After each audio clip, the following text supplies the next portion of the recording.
Assalamualaikum, sampurasun. Rerencangan sadaya, tepang deui di sesi Kemis Nyunda. Di bercerita bieu. Rerencangan sadaya masih di Nararaga Poean Kartini ye. Ieu carita oge ngeunaan tokoh Hanoja nu masyhur di Indonesia. Asal ti ranah Minang, nyaeta Rohana. Hayu urang kawitan maca sasarengan bercerita bieu. Rohana, karya Rahmi Madina, Eva Yenokna. Ilustrator Fania Rizky Santoso.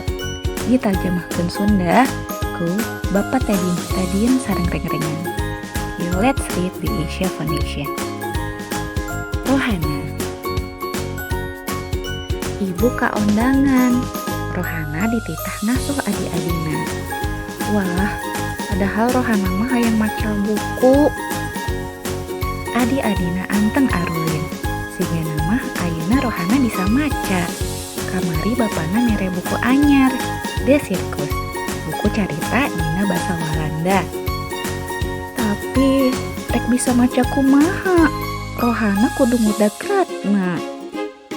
Teruskan oge kudu diasuh. Duh, kumaha ieu teh? Piraku kudu ngudagratna deui. Kumaha lamun macana bedas? Teruskan. Luy Rohana maca deui. Sorana bedas.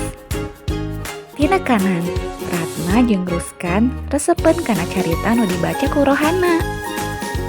Rohana nyaritakeun eusi buku dina basa Sunda. Adi-adina jadi ngartieun kana eusi caritana. Maranehna bisa babarengan ngabayangkeun eusi bukuna. Ayeuna Rohana bisa maca bari ngasuh adi-adina. Euleuh, barudak nu sejen oge milu ngabandungan. Ende, tamat. Wah, geuning loba nu resep dipangmacakeun carita. Rohana kacida bungahna. Rohana bakal mangmacakeun carita unggal poe.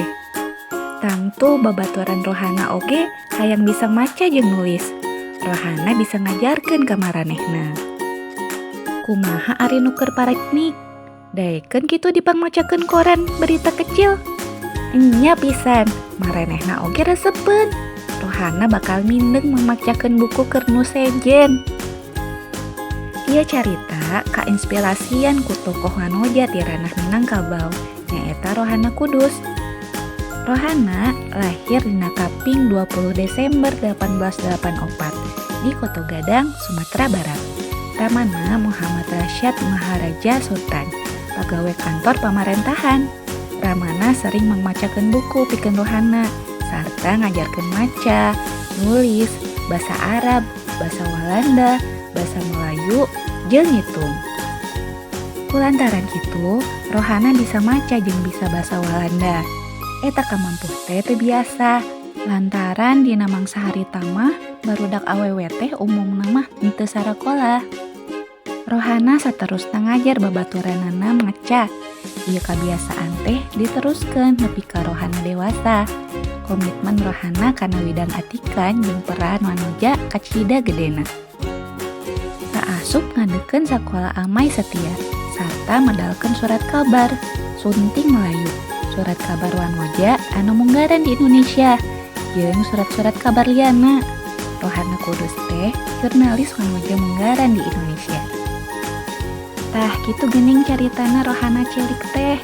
Rerencangan sadaya pami diperhatoskeun tokoh-tokoh nu loba pangawarosna kanggo bangsa urang teh ti aalitna resep pisan maca buku. Urang ge ulah eleh semangat dina nyuprih ilmu pangaweruh ku alatan maca buku nya rerencangan sadaya. Dugi dieu heula sesi Kamis Nyunda di bercerita ieu. Tepang deui di sanes waktos. Insyaallah. Hatur nuhun, sampurasun. Assalamualaikum warahmatullahi wabarakatuh.